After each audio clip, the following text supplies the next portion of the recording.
प्रणाम। 1 2 3। कुंदेन्दु तुषार हार धवला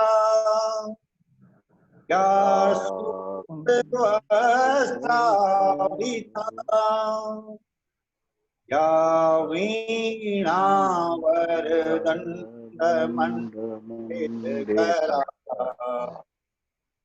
या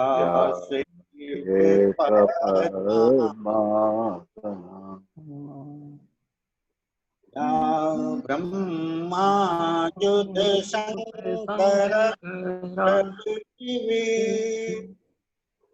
देवे सदा वंदिता सा मां पातु सरस्वती भगवती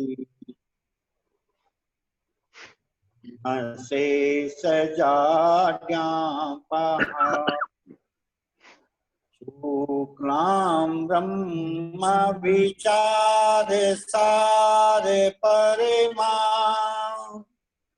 माध्यां जगद्व्यापिनी वीणा पुस्तकधारिणी अभयदाम् जाड्यान्धिकारापहम् हस्ते स्वाटिकमालिकां विदधतीं पद्मासने संस्थितां वन्दे तां परमेश्वरीं भगवतीं बुद्धिप्रदां शारदाम्। मातृ प्रणाम। 1 2 3।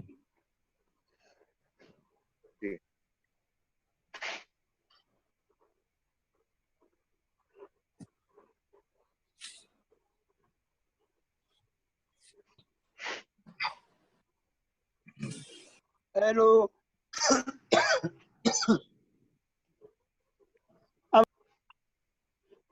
जी जी जी आ रही है, बस आपको भी सुनना ही है।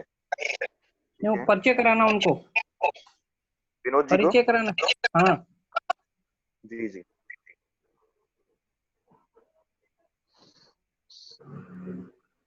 विनोद जी आप अनम्यूट कर लीजिए एक बार पुनः। हो गया साहब? जी जी हाँ हो गया हो गया। ज्ञान के अधिष्ठात्री देवी माँ शारदे, आदरणीय कार्यकर्ता बंधुओं, विद्या भारती पूर्णकालिक उत्तराखंड प्रशिक्षण वर्ग में आज के हमारे इस बौद्धिक सत्र में हम सबका परम सौभाग्य है। विद्या भारती को बहुत लंबे समय से विभिन्न पदों पर रहते हुए हमारा मार्गदर्शन कर रहे श्रीमान राजेंद्र सिंह बघेल जी। आप MA राजनीति शास्त्र से हैं, B.Ed हैं, 1973 से योजना में कार्यरत है। 18 वर्ष आचार्य प्रधानाचार्य रहे, 4 वर्ष तक संभाग निरीक्षक, 6 वर्ष क्षेत्र निरीक्षक N+2 विद्या मंदिर, 9 वर्ष सचिव भारतीय शिक्षा परिषद मूल्यांकन प्रकाशन एवं प्रशिक्षण विभाग, 2011 से कार्यकर्ता प्रशिक्षण के राष्ट्रीय संयोजक, संप्रति सितंबर 2019 से विद्वत परिषद के राष्ट्रीय संयोजक, कार्यस्थल बलरामपुर, अयोध्या, लखनऊ, प्रयागराज। विद्या भारती प्रतिपदा के संपादक, आकाशवाणी लखनऊ व फैजाबाद के शैक्षिक वार्ताकार के रूप में 80 वार्ताएं प्रसारित, शैक्षिक फिल्मों के पटकथा लेखन व विशेषज्ञ एवं एंकर का रोल, राज्य शैक्षिक तकनीकी संस्थान उत्तर प्रदेश के गवर्निंग बॉडी के सदस्य हैं। मैं आदरणीय बघेल जी से निवेदन करता हूँ, आज के इस वंदना सत्र में हम सबका मार्गदर्शन करने की कृपा कीजिएगा। विद्या भारती उत्तराखंड के इस वर्ग में उपस्थित सभी कार्यकर्ताओं को सादर नमस्कार। ये परमेश्वर की कृपा ही है कि इस कोरोना महामारी के काल में भी एक अवसर निकाल करके उत्तराखंड के विद्या भारती के कार्यकर्ताओं ने और अपने प्रशिक्षण वर्ग का आयोजन किया है और अनेक उपलब्धियां इस हेतु से प्राप्त कर रहे हैं कि वे इनका उपयोग करते हुए आगे के जीवन में अपने काम को दिशा दे सकेंगे। मेरा भी सौभाग्य है, कुछ समय के लिए मैं भी आपसे जोड़ रहा हूं। ये प्रभु की कृपा है कि हम सभी मनुष्य यौन में पैदा हुए। इतनी जीवन के इतने प्रकार हैं, कहीं भी हमारा जन्म हो सकता था, परंतु हम मनुष्य हुए और मनुष्य के रूप में शिक्षा जगत में हमने काम करना शुरू किया। यह और आनंद की बात है। हमारा देश अत्यंत सनातन संस्कृति वाला देश है। शिक्षा का अत्यंत महत्वपूर्ण स्थान है। इस देश की ऋषि परंपरा, संत परंपरा ये बताती है कि हमारा काम कितना महत्वपूर्ण है और इसी कारण से ये प्राचीन संस्कृति और शिक्षा का बड़ा केंद्र रहा, दुनिया में इसका नाम रहा। आजकल विष्णु पुराण सीरियल के एपिसोड्स रोज आते हैं, कई चैनल्स पे प्रसारित हो रहा है। जिस दिन मत्स्यावतार हुआ प्रभु का, उस दिन जो मनु की नौका है, मनु शत्रुपा के साथ सप्तर्षियों को भी भेजा गया धरती पर, तो शिक्षा का काम विस्तार से करेंगे। यानी आरंभ, सृष्टि के आरंभ से ही शिक्षा को प्रमुख स्थान दिया गया, जिस कारण से आज हम इस परंपरा का पालन कर सक रहे हैं। एक श्लोक जिसका वर्णन मैं करूंगा, बहुत सरल संस्कृत है, भाव हमारी इन्हीं बातों से जुड़ा हुआ है।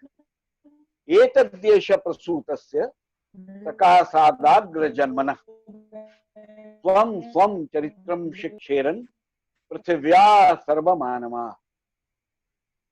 ये जो अग्रजन्म है, यानी ऋषियों और संतों का, ये धरती पर पूर्व में ही आकर के अपने अपने चरित्र से जो मानवों को जो शिक्षा प्रदान की, उसके कारण से ये सब परिणाम मिल सका है।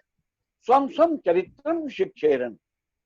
पृथ्वी केवल भारत नहीं तो संपूर्ण धरा पर, भूमंडल में पृथ्व्या सर्वमानवा ये दे सके हैं। और कृणवंतो विश्वमार्यम का जो संदेश है वो यही बताता है। आर्य यानी श्रेष्ठ, श्रेष्ठ यानी शिक्षा का माध्यम। वसुधैव कुटुंबकम, शांति पाठ ओम देव शांति अंतरिक्षम शांति, सर्वे भवन्तु सुखिनः सर्वे सन्तु निरामया। यह सारे संदेश यही संत और ऋषि परंपरा से भारत भूमि पर उपजे और ये सर्व कल्याण के लिए इनकी घोषणा हुई है।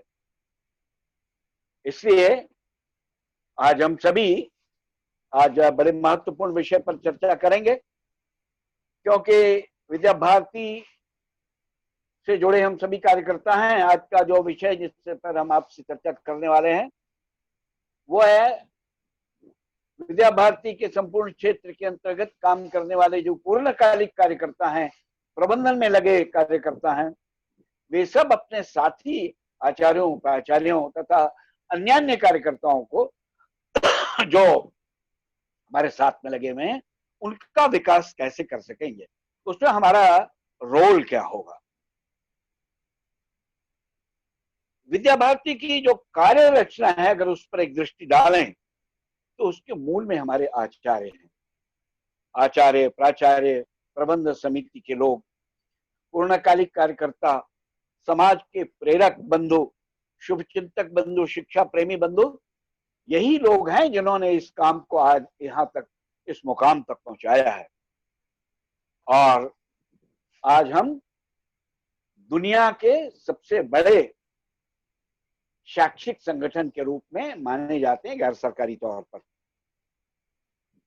तो ये जो कार्यकर्ता पूर्णकालिक हुए या प्रबंधन में लगी, कहीं ना कहीं इनका आधार मजबूत हुआ, आगे बढ़े, अनेक दायित्वों का निर्वहन करते हुए आगे बढ़े। तो इनका स्वयं का जो ज्ञानार्जन है वो इस स्थिति में है कि वो जो अगले को कुछ दे सकते हैं। हमारी जेब में अगर कुछ होगा तभी हम किसी को कुछ दे पाएंगे। हमारे मस्तिष्क में कुछ जानकारी होगी, हमारे संज्ञान में वो बातें होंगी जो किसी को देने लायक होंगी, तभी हम उनको दे पाएंगे।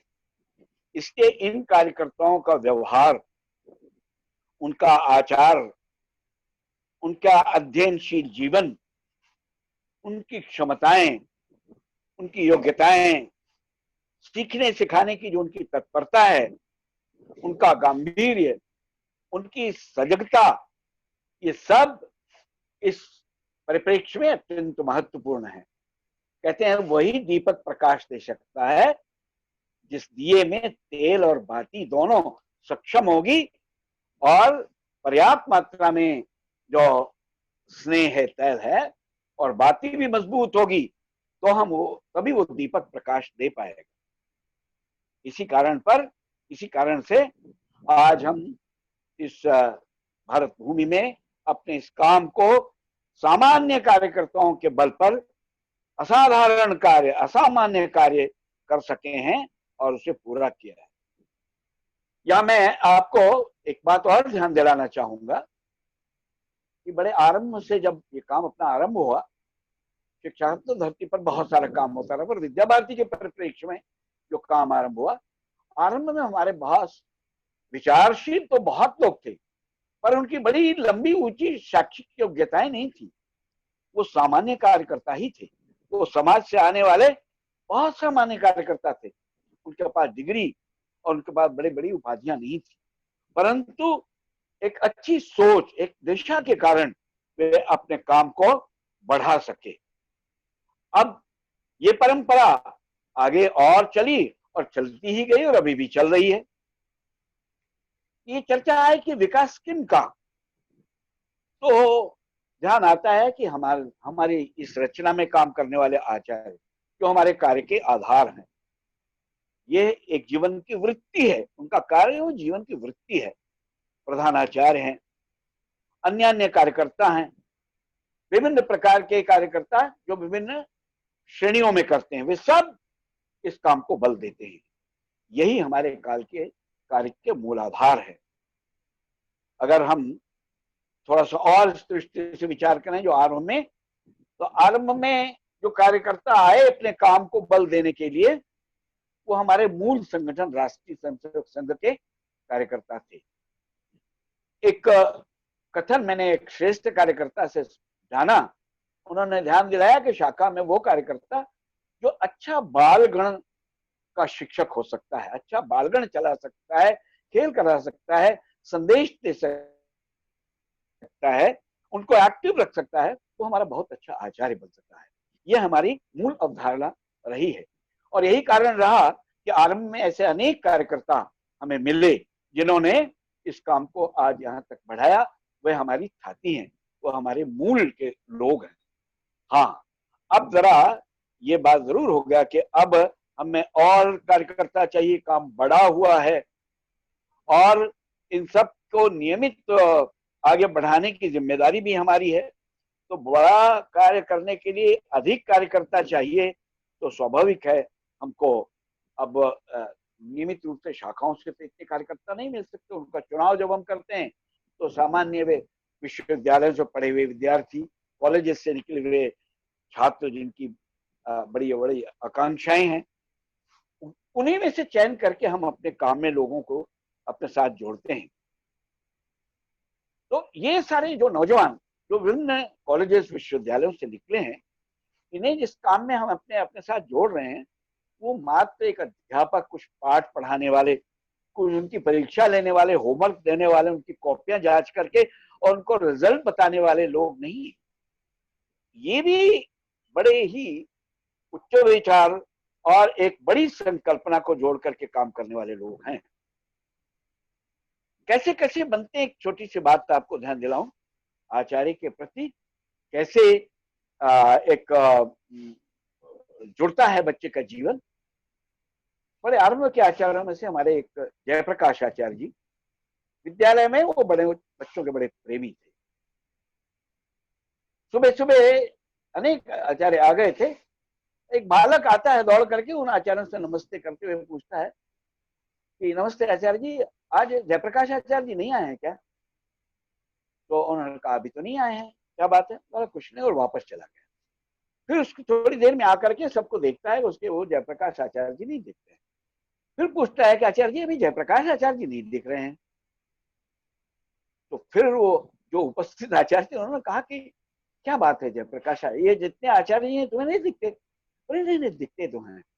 ये कह करके फिर चला गया। दोबारा जब आया और उसको मन महसूस करके लगा कि उसके आचार्य जी, जो प्रिय आचार्य जयप्रकाश जी, वो नहीं आए, तो उसने कहा कि अच्छा अभी जयप्रकाश आचार्य जी नहीं आए। तब एक ने पूछा कि इतने आचार्य जी हैं, तुम्हें अपने में से जयप्रकाश जी आचार्य जी ज्यादा क्यों अच्छे लगते हैं? नहीं अच्छा है, सभी अच्छे हैं। अब उनका वर्णन करते हुए वो बच्चा कहता, बालक कहता है कि जय प्रकाश आचार्य जी बड़ा स्नेह करते हैं। स्नेह तो सभी करते हैं। तो कहता है कि नहीं, उस सिखाने का तरीका उनका बहुत अच्छा है, बड़े स्नेह से प्रश्नों का उत्तर देते हैं। जब तक बात समझ में नहीं आ जाती तब तक वो ठीक से समझाते रहते हैं और फिर प्रेम से पूछते हैं कि मेरी बात समझ में आ गई। यानी इतना बड़ा काम, कुछ पाठ पढ़ाकर, कुछ मूल्यांकन करके, कापियां जांच करके रिजल्ट देना, परिणाम घोषित करने वाले ये आचार्य नहीं है।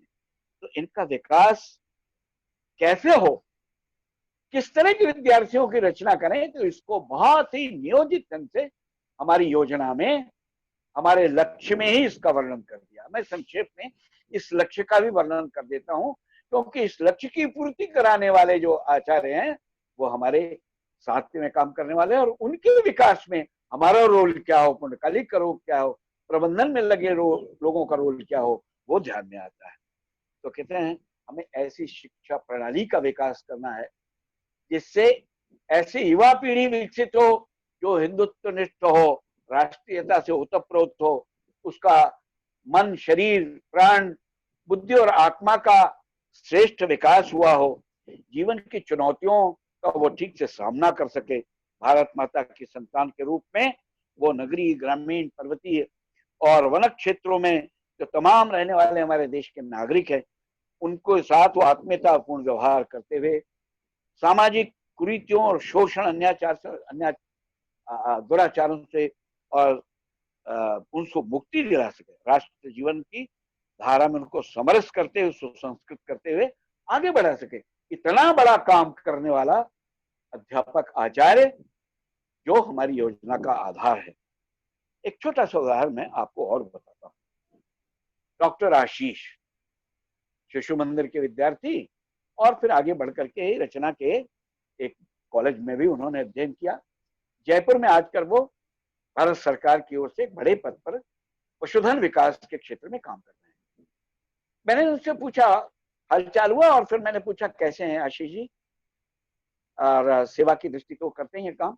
शिशु मंदिर योजना में, विद्या मंदिर योजना में आपने लंबे समय पढ़ाई किया, आपके जीवन में कुछ ऐसी चीजें हैं क्या जो आप कह सकते हैं कि नहीं, मैं अपने काम के साथ साथ उन ऐसे जीवन मूल्यों को भी जोड़ कर रखता हूं जिनके कारण से उसका वैशिष्ट्य भी होता है।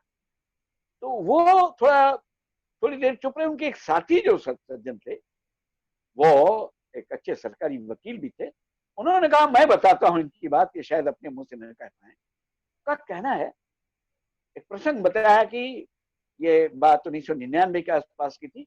राजस्थान क्षेत्र में कार्य में लगे थे पशुधन विकास की दृष्टि। उस साल बहुत अकाल पड़ा था। उस अकाल के कारण से वहां का जनजीवन बड़ा अस्त व्यस्त हो गया। जयपुर के जिलाधिकारी ने ऐसे तमाम सारे कार्यकर्ताओं को एक आह्वान किया, कैसे कितने लोग हैं जिनको कार्य क्षेत्र में जब हम भेजेंगे तो वे छुट्टी नहीं लेंगे।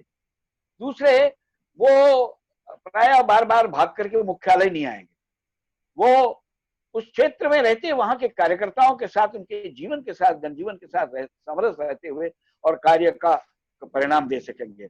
इसमें पशुधन विकास भी था, वहां का रेवेन्यू था, वहां का जो सामान्य स्वास्थ्य की चिंता, ये सब करना था। ये बाड़मेर जिला के अंदर उनकी ड्यूटी थी और बाड़मेर लगभग पाकिस्तान का बॉर्डर है। गडरा नाम का स्थान जो बिल्कुल बीएसएफ का बहुत बड़ा केंद्र भी है, वहां उनकी ड्यूटी थी। डॉक्टर आशीष के बारे में बताते हैं कि वो प्राय लौट करके गडरा हेड ऑफिस भी नहीं आते, जयपुर तो बमुश्किल आते हैं। वो दिन रात वहां रहते हुए वहां के जनजीवन में समरस हो गए हैं। भोजन करने के लिए दिक्कत है तो उन्हीं लोगों के साथ भोजन करते जिनके बीच में उनको काम करना है।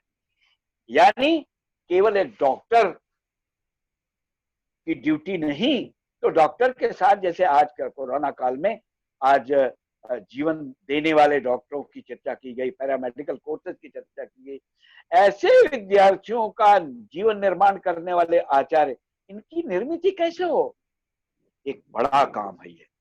इनकी निर्मित करने वाले लोग कौन है, तो इनके दिशा दर्शन करने वाले वे कौन है। तो स्वाभाविक है, मैं अपने जीवन में, मैंने वर्णन में मेरे परिचय में आया 1973 में आया मैं काम में। उस समय श्रद्धेय गांधी जी, श्रद्धेय भावराव जी, श्रद्धेय नानाजी देशमुख, श्रद्धेय राणा प्रताप जी, ब्रह्मदेव शर्मा जी, श्रद्धेय लज्जाराम तोमर जी, डॉक्टर सीताराम जी जैसे लोग जिनका जीवन ही इस रूप में था, उनका जीवन ही हमारे लिए संदेश था। आज उसी क्रम में ये जो पूर्णकालिक हैं, वे चाहे विभाग संभाग निरीक्षक हो, विभाग प्रमुख हो, प्रांत निरीक्षक, प्रांत प्रमुख हो, क्षेत्र प्रमुख हो, संगठन मंत्री हो, विभिन्न अन्य रचनाओं के संयोजक हो, अन्य दायित्वधारी हो, या प्रबंधन में लगे हुए मंत्री, अध्यक्ष, कोषाध्यक्ष, शैक्षिक प्रमुख, प्रशिक्षण प्रमुख, विद्वत परिषद प्रमुख, या अन्य कोई भी प्रवासी कार्यकर्ता जो प्रवास करते हैं, उनका जीवन उनके आधार पर, उनके कारण से हमारे अनेक कार्यकर्ताओं को बड़ा बल मिलता है। ये काम कैसे करें, पूर्ण कैसे करें और कब करें? स्वाभाविक इतने बड़े बड़े दायित्व हमारे पास हैं, इतनी प्रकार की जिम्मेदारियां हैं, परंतु हम रोना नहीं रोते। हम काम को दिशा देते हैं और ऐसा काम करते हैं जो परिणामकारी हो। तो कैसे समय? बहुत सारे ऐसे काम हैं जो अनौपचारिक दशा में ही, दृष्टि से ही, और हमारे इन कार्यकर्ताओं को, आचार्यों को, प्राचार्यों को दिशा दे देते। ये प्रवास के समय एक समय होता है, स्वाभाविक है, नित्य हम जाते हैं, किसी किसी विद्यालय में रुकते हैं, हमारा वहां जाना आना, हमारा रहन सहन, ये सब दिशा देता है। हमारी वाणी, हमारा व्यवहार, हमारा रहन सहन, हमारा भोजन जलपान, वहां प्रत्येक कार्य और संदेश देने वाला हो सकता है। हम पत्र के द्वारा भी ये काम कर सकते हैं, फोन पर, मोबाइल पर बहुत सारी आज सुविधाएं उपलब्ध हैं, उनसे भी हम इस काम को पूरा कर सकते हैं। आज इंटरनेट का जमाना है, मेल के द्वारा, व्हाट्सएप के द्वारा, अन्य ऐसे संदेश के माध्यमों के द्वारा, व्हाट्सएप के द्वारा, वीडियो कॉल के द्वारा, क्लिप्स के द्वारा हम अपने साथियों को इस दृष्टि से बहुत कुछ, औपचारिक और अनौपचारिक दृष्टि से बहुत कुछ दे सकते हैं, जिसमें शिक्षण, प्रशिक्षण, निरीक्षण के अवसर पर हमारी भेंट ऐसे सब कार्यकर्ताओं के साथ होती है। इसमें संवाद और हमारा व्यवहार, कहते हैं पानी का कितना महत्व है आज के जीवन में, और अगर तीसरा विश्व युद्ध कहते हैं पानी के लिए होगा। अब आप सोचिए जरा, पानी का उपयोग कितना करना, हमने कितना पानी लिया, कितना उपयोग किया, कितना फेंक दिया, या जितना आवश्यकता थी उतना लिया, और जो बचा उसको हाथ धोने के लिए, हाथ धोते समय में हमने वो पानी किसी गमले में धोया जहां पौधा कोई लगा हुआ, या क्यारी में डाला, यानी एक बूंद भी उसका दुरुपयोग नहीं हुआ। एक और छोटा सा प्रसंग बताऊं, एक बड़े शिविर में एक श्रेष्ठ कार्यकर्ता के साथ व्यवस्था में मैं लगा हुआ था, कुछ कपड़े खंगालने के लिए उन्होंने मुझसे कहा। मैंने जाकर के उन कपड़े खंगाले, निचोड़ करके फैला दिए। वो देख रहे थे, शायद मैंने जैसी उनकी अपेक्षा थी उस तरह से मैं काम नहीं कर पाया। मुझे बुलाया, उन्होंने कहा भाई ऐसे कपड़े खंगाले जाते हैं क्या? तो उन्होंने वो कपड़े फिर से पानी में खंगाले, खंगाल करके और कैसे निचोया जाए, कैसे उसको झटक कर फैलाया जाए, इस प्रक्रिया को स्वयं करके और मुझे उन्होंने बताया।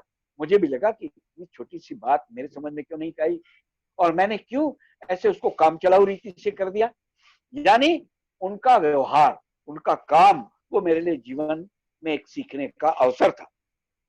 भोजन जलपान करते समय ऐसी अनेक बातें हो, कितना भोजन लेना, कितना करना, कितना जो नहीं कोई चीज अन्न छूटने ना पाए या जूठन नहीं करना, ये बड़ी छोटी छोटी बातें हैं जो अपने व्यवहार के कारण ही उन कार्यकर्ताओं पर अच्छा प्रभाव डालती है।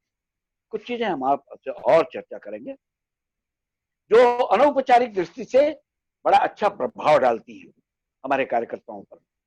हमारा झोला, थैला, उसमें सामान रखने का ढंग, हमारा ब्रीफ केस, बैग जो भी है, वो हमने उसमें सामान कैसे रखे, हमारी डायरी कैसी है जिसमें हम अपनी तमाम सारी दिनचर्या लिखते हैं, उसमें हम नोट्स कैसे बनाते हैं, उसमें गीतों का संकलन है क्या, जरूरी बातों को संकलित करने के कोई कॉलम है क्या, गाहे बगाहे अनौपचारिक दृष्टि से ये सब बातें और ध्यान में आ जाए।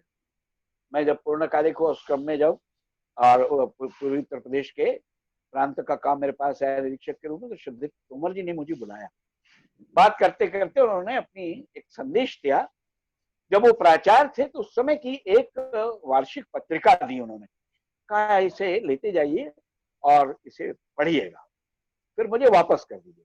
वो पत्रिका मैं लेकर के आया और पढ़ने के पश्चात मैंने जब वापस किया तो मुझे बहुत सारी बातें ध्यान में आ गई। वो बातें क्या थी, तो ये ध्यान में आ गया कि श्रद्धेय तोमर जी जो कहा करते थे, जो संदेश देते थे, जो कहने के लिए आग्रह करते थे, जो वो स्वयं प्राचार्य थे, तो वो सब उनका क्रियान्वयन करते थे। छात्र संसद की वो सारी बातें जो उनके जीवन के साथ जुड़ी हुई थी, वो विभिन्न प्रकार की परिषदें, उनके क्रियाकलाप, विद्यालय परिसर में हवन करने की बात, दिवाली के समय दीप पहले विद्यालय में जलेगा कि घर में जलेगा, ये संदेश जो प्रायः वो अपने वक्तव्य में दिया करते थे, ये प्रायः जब वो प्राचार्य थे तो किया भी करते थे। ये ऐसी बातें हैं जो हमको समय समय पर हमारे जीवन को बहुत ज्यादा प्रभाव डालती हैं। हमारे वक्तव्य से शायद उतना प्रभाव नहीं पड़ेगा जितना मेरी क्रिया से, हमारे अनौपचारिक क्रियाकलाप से होता है।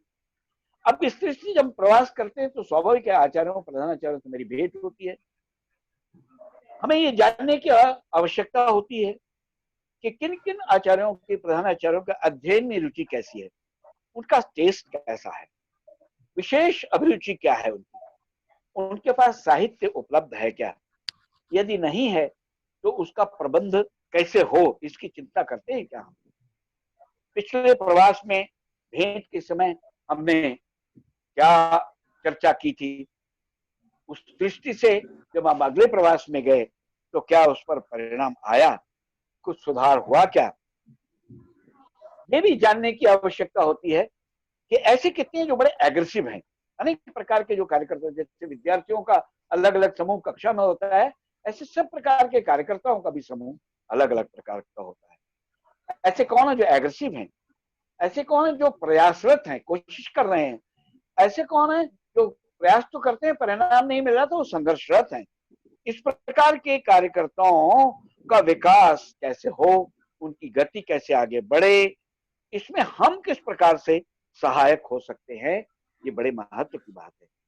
दिखाने में तज्ञ, तकनीकी की जानकारी, विधियों का उपयोग करने वाले ऐसे कितने आचार्य हैं, बड़ा अच्छा मूल्यांकन करते हैं। अब पढ़ाते तो सभी, सिखाते तो सभी हैं, बताते सभी हैं, पर बताने का तरीका ऐसा कैसा है जो अगले को बड़ी जल्दी समझ में आ जाता है और उसका पूरा पालन करते हुए वह उसको परिणाम देता है। ऐसे कितने लोग हैं, इनको पहचानना, इनको जानना, विषय का प्रतिपादन कैसा करते हैं, किन किन विषयों के विशेषज्ञ हैं, एक्सपर्ट के रूप में इनका हम आगे उपयोग कर सकेंगे, जिसको कहते हैं उत्प्रेरक के रूप में उनका हम काम उनका उपयोग कर सकते हैं। कितने को गीत बहुत अच्छा आता है, संगीत में किनकी रुचि है, कथा कथन बहुत अच्छा कह देते हैं, घोष या योग शिक्षा में जिनका बहुत अच्छा महारत हासिल है, खेलकूद की दृष्टि से जो बड़े अग्रगण्य हैं, नियमों की जानकारी स्वयं जो है और वे सिखा भी बहुत अच्छा सकते हैं, अकाउंट्स की बहुत अच्छी जानकारी है, साज सज्जा की दृष्टि से उनका अग्रगण्य नाम है। ऐसे कौन है? उन सबको जानना, उनसे वार्ता करना, उनका कैसे और आगे विकास हो इसका चिंतन करना, ऐसे लोगों का नाम अपनी डायरी में जरूर नोट करना, जिसके कारण से वो हमारे लिए एक बहुत अच्छे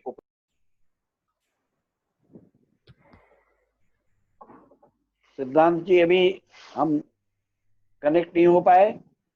जी हो रहे हैं जी।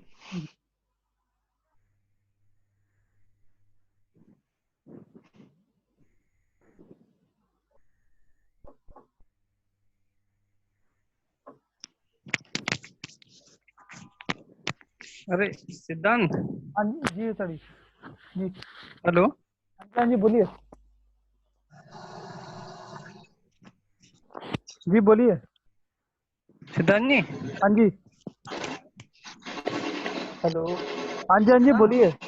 जी बोलिए। तो ये इस सत्र के बाद मुझे फोन करना है। जी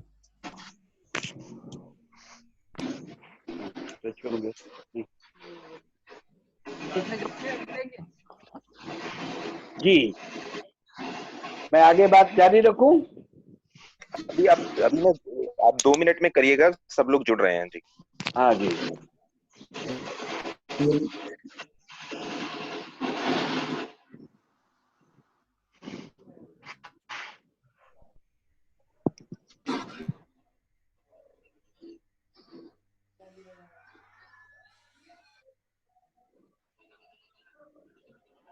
जी आप शुरू कर सकते हैं। जी जी जी मैंने जितनी बातें सभी कार्यकर्ताओं के संज्ञान में लाने का प्रयत्न किया, स्वाभाविक रूप से बहुत सारी चीजें औपचारिक और अनौपचारिक हैं। अनौपचारिक बातों का, व्यवहार का बहुत प्रभाव जीवन में पड़ता है।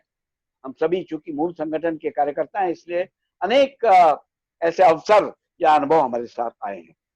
ये सब आगे भी कैसे होता रहे, और ये जो प्रवास के समय जिन जिन बातों की चर्चा औपचारिक अनौपचारिक दृष्टि से हमने किया, उनका कितना प्रभाव पड़ा, इसका फॉलोअप भी बहुत जरूरी है।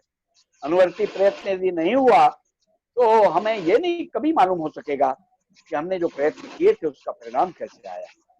इस दृष्टि से जब भी हम प्रवास से लौट करके आए, तो इस बात जानकारी हम यूं कर सकते हैं, हमारे पास क्या कुछ पत्र कार्यकर्ताओं के आए क्या, जहां से हम प्रवास करके आए हैं वहां से कुछ लोगों ने हमने फोन किया क्या, जो संदेश हम देकर के आए थे उसमें काम करते समय कुछ अचीवमेंट्स, कुछ उपलब्धियां उनको हुई क्या, काम करते समय किसी प्रकार की कोई समस्या आई, उस समस्या का जिक्र क्या हमसे किया उन्होंने, या उस समस्या का निदान करने के लिए हमने उनकी कोई मदद किया क्या, उनके अनुभव कैसे हैं, उसके संबंध में उनसे जानकारी लेना। ये बात हम अपने इस संपूर्ण क्रियाकलाप के साथ जोड़ देते हैं तो इसका परिणाम बहुत अच्छा आ जाता है, सोने पे सुहागा हो जाता है। और स्वाभाविक रूप से हम जिस बड़े काम को करने के लिए उद्यत हैं, तैयार हैं, अपना समय लगा रहे हैं, अपना जीवन समर्पित किए हैं, वो और अवसर सुंदर परिणाम दे सकेगा। ये कार्यकर्ता धीरे धीरे करके आपके लिए वो एक बहुत बड़ी उपलब्धि होंगे, वो आपके कार्य का अचीवमेंट माना जाएगा, और ये कार्यकर्ता आपके रिसोर्स पर्सन बन सकते हैं। संकुल व्यवस्था इसमें बड़ी कारगर व्यवस्था है। हम सबको एक साथ विकसित करने का प्रयत्न करें तो शायद बहुत समय लगेगा, बड़ी युक्ति करनी पड़ेगी। संकुल का एक छोटा सा उदाहरण रखूं, सिखाने की एक बड़ी अच्छी रीति है, स्नो बॉल स्कीम कहते हैं। आप उत्तराखंड में रहते हैं, आप सभी विभिन्न जिलों में बर्फ का गोला ऊपर शिखर से जब चलता है कोई एक पिंड, तो बर्फ को लपेटता है और आते आते नीचे आते आते वो बहुत बड़ा हिमखंड बन जाता है। तो स्नो बॉल स्कीम के माध्यम से, यानी छोटे में शुरू किया, एक ने 2 को सिखाया, 2 ने 5 को सिखाया और 5 ने 25 को सिखाया, और इस प्रकार से फिर आज इतने सारे कार्यकर्ता खड़े हैं, जो परिणाम है हमारे सामने। क्योंकि काम बड़ा हो गया है, कार्यकर्ता अधिक चाहिए, प्रभावी कार्यकर्ता चाहिए, परिणाम देने वाले कार्यकर्ता चाहिए, केवल संख्या बल हमको नहीं चाहिए, हमारे गुणी कार्यकर्ता चाहिए, विभिन्न क्षेत्रों में एग्रेसिव और जिनको कहते हैं वैल्यूएबल का मानक हो, जिनको स्टैंडर्ड माना जाता हो, ऐसे कार्यकर्ताओं की जरूरत आज हमें काम के साथ है।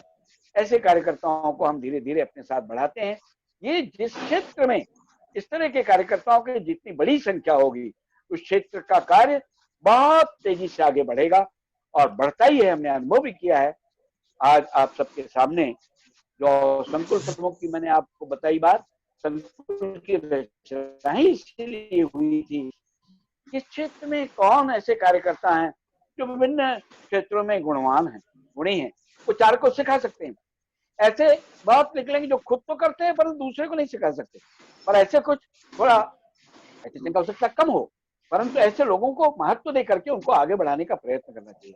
ऐसे कार्यकर्ताओं को सदैव आगे बढ़ाने के लिए हमारी कोशिश रहनी चाहिए। किसी भी विषय को प्रस्तुत करने के लिए एक स्वाभाविक एक नियत अवधि होती है। हमने आपके साथ जो ये चर्चा की है बड़ी महत्वपूर्ण है। हम उसके कारक हैं, हम सभी कार्यकर्ता यानी पूर्णकालिक कार्यकर्ता, हमारे प्रबंध समिति के जो लोग हैं, स्वाभाविक रूप से वो केवल अर्थ का प्रबंधन करना, केवल कुछ चेक्स पर हस्ताक्षर करना, कुछ वहां की बिल्डिंग देख लेना, ये काम का एक छोटा भाग है। हमारे सब प्रकार के अध्यक्ष, मंत्री, कोषाध्यक्ष, अन्य दायित्वों के निर्वहन करने वाले लोग, कोई न कोई एक जिम्मेदारी, हम भी प्रवास करते हैं प्रबंधन में लगे होने के कारण, तो जाते हैं तो हो सकता है कम जगह जाएं, जहां जाएंगे वहां हम अपनी बात रखेंगे और लोगों को एक अच्छी दिशा दे सकेंगे। ऐसा मिलकर के हम सब इस काम को एक अच्छा स्वरूप दे रहे हैं। ये काम और आगे बढ़े, यही आकांक्षा है, यही परमेश्वर से प्रार्थना है कि हमारी क्षमता इस दिशा में आगे बढ़े। मैंने आप सबसे कुछ चर्चाएं की हैं, आप सबके प्रति मैं बहुत आभारी हूँ। आपने हमारी बातें इस सिस्टम के आधार पर एक साथ रह करके 1 to 1 सामने हैं हमें, और हमने सुना और जाना है। आपके कोई प्रश्न वगैरह हो तो मैं उनका निदान करने का भी प्रयत्न करूंगा।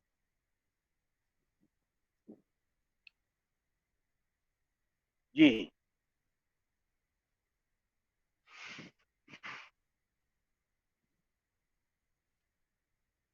अभिषेक जी,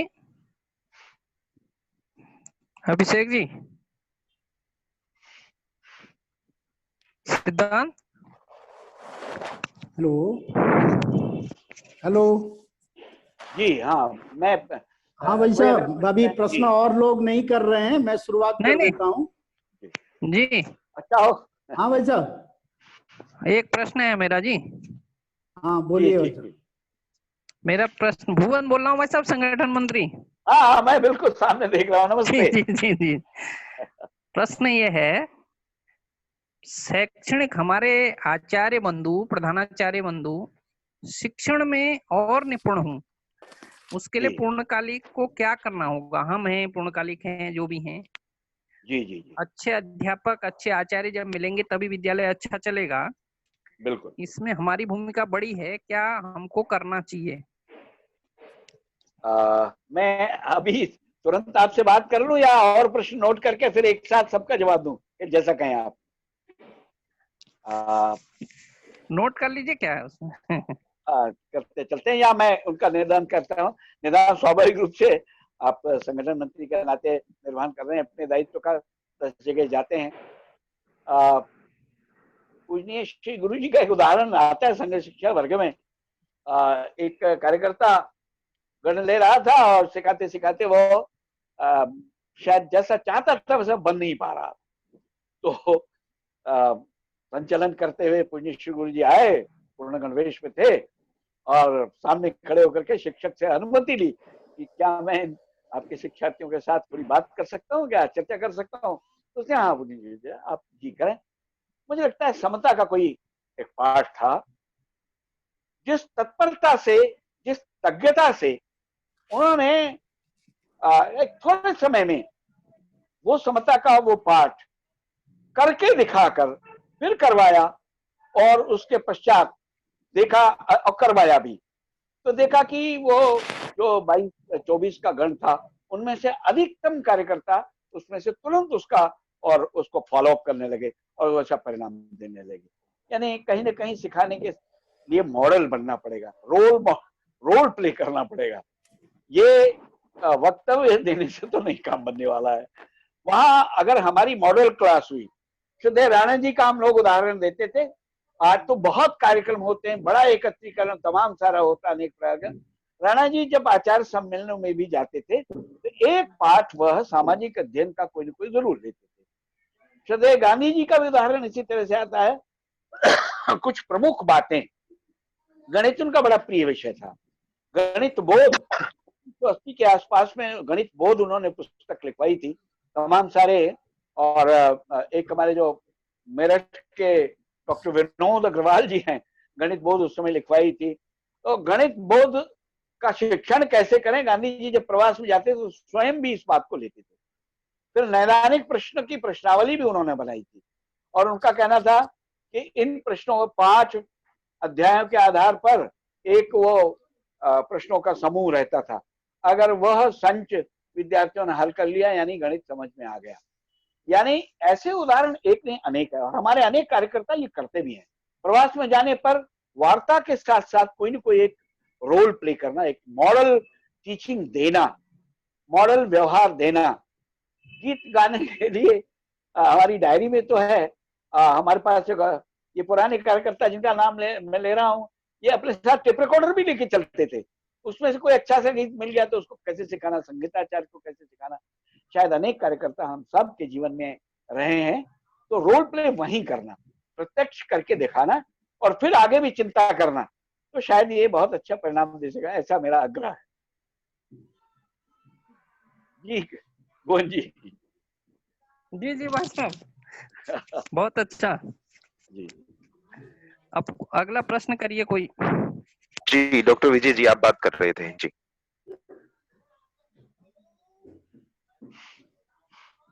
आपको अनम्यूट कर लीजिए जी। हेलो जी जी, आपकी आवाज आ रही है, बताइए। हाँ भाई साहब नमस्कार। हाँ नमस्कार विजय जी। भाई साहब विषय तो वही था, लेकिन मैं थोड़ा अंत में जो आपने बहुत अच्छा विषय रखा है, प्रभावी कार्यकर्ता और एग्रेसिव कार्यकर्ता हमने जो निर्माण करने हैं। आज की परिस्थिति में प्रभावी और एग्रेसिव कैसे करें उनको, थोड़ा विषय ये है कि एग्रेसिवनेस क्या है उनके जीवन में। हाँ देखिए, मैंने उस समय जो वर्णन किया था तो स्वाभाविक है, जैसे IQ की EQ वगैरह टेस्ट करते हैं, सब विद्यार्थी एक स्तर के नहीं होते। तो शैक्षिक उपलब्धि किसकी है, हमारे आचार्यों में भी इसी प्रकार से अनेक है जो एग्रेसिव हैं। एक काम को दिया और उससे बहुत अच्छी ढंग से करके ले आए, ये ऐसे एग्रेसिव अग्रगण्य कार्यकर्ता हैं आपके। इनमें देखिए सब तो नहीं निकलेंगे विजयपाल जी, मगर कुछ निकलेंगे, भले वो थोड़े होंगे मगर हमारे लिए अत्यंत वो प्रभावी होंगे। उनको उनके अंदर जो क्षमता है उसे हम और कैसे विकसित करें, वार्ता के माध्यम से, मॉडल के माध्यम से, साहित्य उपलब्ध करा करके वो और कैसे जाने, ये संदेश दे करके। इस दृष्टि से किसी पुस्तक का हमने संदर्भ दे दिया, इसके बारे में अमुक पुस्तक में जरा, अब अध्ययन करता है, वो प्रैक्टिकल करके देखता है, फिर आपको फोन करता है, तो वो भले वो संख्या कम होगी परंतु ये संख्या हमारी धीरे धीरे बढ़ेगी। ऐसे जो दूसरे प्रयत्नशील हैं, प्रयत्नशील यानी स्वाभाविक है, बहुत एग्रेसिव तो नहीं है, काम करते हैं, पूरा कर लेते हैं, ये संख्या हमारी कैसे बढ़े। प्रवास के समय ये पूर्णकालिक कार्यकर्ताओं की डायरी में इसका वर्णन चाहिए। कहाँ से क्या वृत्त आया, कितनी संख्या, कितना हिसाब, कितना किताब, ये एक साइड का काम है। मुख्य काम विजयपाल जी, हम लोगों ने इस काम को अपने साथ जोड़ा, क्योंकि शिक्षा और संस्कार, इसके बिना सब कुछ अधूरा रह जाता है। ऐसे कार्यकर्ताओं की सूची बनाना, अगले प्रवास में उनसे बात करना, और तीसरा जो संघर्षरत मैंने कहा, वे कोशिश तो करते हैं, पिछड़ जाते हैं, उनको छोड़ नहीं सकते। किस प्रकार से हो सकता है प्रवास में समय कम रहता है, इसलिए बहुत ही नियोजित ढंग से प्रवास करना, मुझे जाना तो किन किन लोगों से बात करना, कैसे भी हो उनसे बात जरूर करना, उस क्षेत्र के अमुक कार्यकर्ता से मिलना। जब ये लिस्ट लेके जाते हैं तो जो नियत अवधि है उसी में हम सब कुछ पूरा करके ले आते हैं। ये हमारी संख्या ज्यों ज्यों बढ़ेगी, हम काम को बहुत अच्छा परिणाम दे सकेंगे, ऐसा मेरा मानना है। विजय पाल। हाँ, हेलो, नमस्कार। धन्यवाद। जी हाँ, जी बताइए। अभिषेक जी। जी बताइए। हाँ जी, हाँ जी, भाई साहब। हाँ भाई साहब, प्रणाम। बंगवाल जी नमस्कार, कैसे हैं? हाँ, ठीक हूँ भाई साहब। भाई साहब, मैं ये जानना चाह रहा था कि जो आप तो हमारे प्रशिक्षण के एक प्रकार से बहुत आदर्श हैं, और आपके द्वारा दिए गए प्रशिक्षणों को तो हमने मॉडल के रूप में, और सामग्री जो आपने भेजी उसको भी हमने खूब प्रसारित किया। मेरे मन में एक प्रश्न है भाई साहब कि हम अंग्रेजी के प्रशिक्षण या विज्ञान के प्रशिक्षण या आवाज नहीं आ रही है सिस्टम। हेलो बंगवाल जी, आवाज नहीं आ रही है। चलिए मैं दूसरा प्रश्न ले लेता हूँ। माननीय कृष्णानंद चौबे जी, प्रदेश निरीक्षक जन शिक्षा समिति। जी जी जी कृष्णानंद चौबे जी, आपको आवाज आ रही है? अनम्यूट कर लीजिए जी। जी जी हाँ जी। कृष्णानंद जी बताएं। नमस्कार। कैसे हैं हाँ भाई साहब। आप अक्सर मिलते रहते हैं फेसबुक पर। इसमें यह है कि जैसे हम प्रवास में गए, अभी वर्तमान में तो खैर अब प्रवास इधर संभव नहीं हो पा रहा है, हाँ, लेकिन प्रवास में जाते समय, प्रवास में जैसे आपने कहा कि हम वहां जाएं और वहां कोई आदर्श पाठ ले लें या अपना कोई एक कक्षा ले लें आचार्य जी के सामने ही, जिस प्रकार से आपने गुरु जी का उदाहरण दिया। लेकिन आज जो एकदम ग्रामीण क्षेत्र है जिसमें हम अन्य चीजों का, विज्ञान आदि की, जैसे अभी बंगवाल जी चर्चा कर रहे थे, जहाँ संसाधन कम है, ऐसे में थोड़ा काम करने में हमें किस प्रकार का थोड़ा कठिनाई सी होती है। तो ऐसे में हम किस प्रकार उन आचार्यों को हम आगे बढ़ने के लिए वो करें, कैसे उनके जीवन में कोई दिशा ऐसे मिले कि वो आगे उस क्षेत्र में आगे बढ़े, इसके लिए अच्छी बात है, ध्यान में आ गई बात। बंगवाल जी, मुझे, आप पुराने कार्यकर्ता हैं, स्वाभाविक ध्यान में संसाधनों का टोटा सब दिन रहा है हमारे सामने। सब दिन सभी सुविधाएं पूर्ण रहे। आज ये बड़े बड़े इंटर कॉलेज बिल्डिंग दिखती हैं, मगर इनका विकास कैसे हुआ? शुरुआती दौर में क्या साधन थे हमारे पास, परंतु जो कुछ है उपलब्ध उसी में से रास्ता निकाला है। साइंस, याद होगा आप साइंस की बात कर रहे हैं, निरीक्षक तौर पे था, प्राचार्य के तौर पे था, तो अपना उदाहरण वैसे नहीं देना चाहिए, पर फिर भी मुझे ध्यान है, अगर आवश्यक लग रहा है तो मैं उसकी चर्चा कर रहा हूँ। मैं आपसे कहूंगा कि जगह जगह लोग कहते बड़े बड़े हॉल हो तभी लेबोरेटरी खड़ी की जा सकती है। ऐसे तमाम पाठों से जुड़े प्रयोग बहुत छोटे छोटे, जिनके लिए कोई खास सामग्री नहीं चाहिए, जो कबाड़ में हमको मिल सकती है, जो हमको चलते चलते रास्ते में मिल सकती है, जो हमारे लिए शायद अनुपयोगी है परंतु हम उसका उपयोग कर सकते हैं। कार्य, अभी उदाहरण बता रहा हूं आपको, ये जो बेरिंग्स होती हैं ये खराब हो गई, अब वहां मशीन में उसका काम नहीं है, परंतु ये घर्षण बल कम हो और काम ज्यादा अच्छा परिणामकारी बन सके। हम कुएं से पानी खींचते हैं तो बैरिंग्स लगा करके जब उस चक्री पर रस्सी खींचते हैं तो सरल हो जाता है। अब ये बैरिंग्स जब बेकार हो गई, उसमें हमें काम, कबाड़ से जुगाड़ शब्द आते सुना, इस पे एक लेख भी हमने आलोक में दिया था उस समय, ये 94-95 के बात है। उसमें वर्णन किया था कितनी सारी चीजें, इंजेक्शन है जिसका निडल निकाल लीजिए, वन टाइम यूज किया जाता है, वो यूज एंड थ्रो होता है। अब तमाम सारे पौधे पड़े हुए हैं, प्रकाश संश्लेषण की विधि क्या चीज है, ये इसके लिए कोई पैसे की जरूरत नहीं है, वो चाहे ग्रामीण क्षेत्र हो या नगरीय क्षेत्र में हो। वास्तव में एक मन की जब आकांक्षा होती है कुछ हो जाता है, तो साधन गौड़ हो जाता है, उन्हीं में से कोई ना कोई तरीका हम निकाल लेते हैं। हम स्वयं तो करें ही, ये बात हम अपने साथियों के साथ ज्यादा से ज्यादा करें, उनके साथ चर्चा करके और इनको परिणाम दें, वहीं चर्चा करें। ये कभी कभी होता क्या है कि अगले को लगता है कि हमको सिखा रहे हैं या हमको आता नहीं है, ये वहां उसके मन में कभी ना आने पावे। और हमने सरलता से अगर उसको ध्यान दिला दिया और उसको ये लग गया। एक छोटी सी उदाहरण कर रहा हूं। अभी इन दिनों मेरा गांव प्रतापगढ़ जिले में है और मेरा जो बेटी का बेटा है वो कानपुर में रहता है और बेटे की बेटी जो है वो नोएडा में रहती है। तीनों गांव के बच्चों से और शहरी बच्चों से मैं रोज कुछ न कुछ बात करता था। मैंने ये जो बेटी का बेटा है इससे मैंने बात किया कि तुम बहुत अच्छे हो, बहादुर हो, पर मुझे लगता है कि शायद कुछ चीजें ऐसी हैं तुम बहुत अच्छा अगर करो तो शायद बड़े बहादुर बेटे, बहुत अच्छे बच्चे बन सकते हो। तो एकदम उसने कहा ना ना ऐसा, नाना जी ऐसा तो कुछ नहीं है। तो हमने कहा नहीं, फिर भी सोचो, हमें आज ही जवाब नहीं चाहिए, मैं कल आपसे जवाब लूंगा।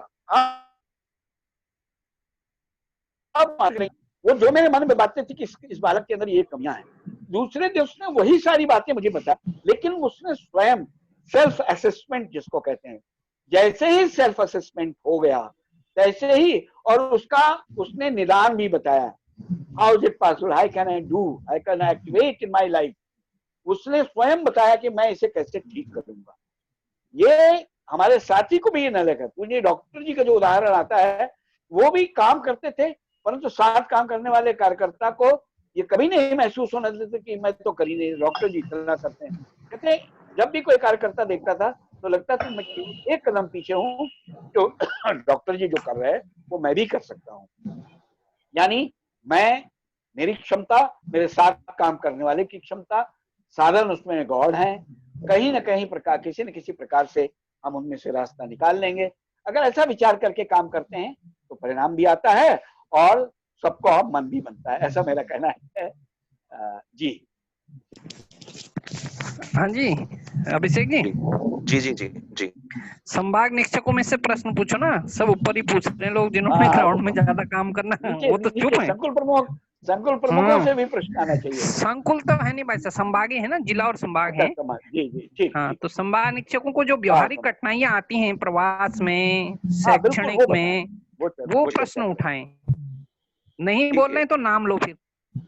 जी जी जी ठीक है। जी हाथ खड़ा कर रहा है पहले। और मेरा निवेदन है भाई, हर सत्र में संभाग निरीक्षक बोलें, या तो आप क्षेत्र में जा नहीं रहे हैं या फिर आप व्यवहारिकता से दूर हैं। इस बात को बघेल जी कहेंगे कि बीच में टोक रहा है, मैं टोक नहीं रहा हूं, मेरा सुझाव है ये। जी भाई साहब प्रणाम, मैं प्रश्न पूछ रहा हूँ एक। जी क्या शुभ नाम आपका? इंद्राज। इंद्राज जी संभागी निरीक्षक हैं आप? जी जी संभाग निरीक्षक हूँ। जी जी हाँ, आपने भाई साहब संकुल के बारे में बताया है, हम संकुल को और अधिक प्रभावी कैसे बना सकते हैं?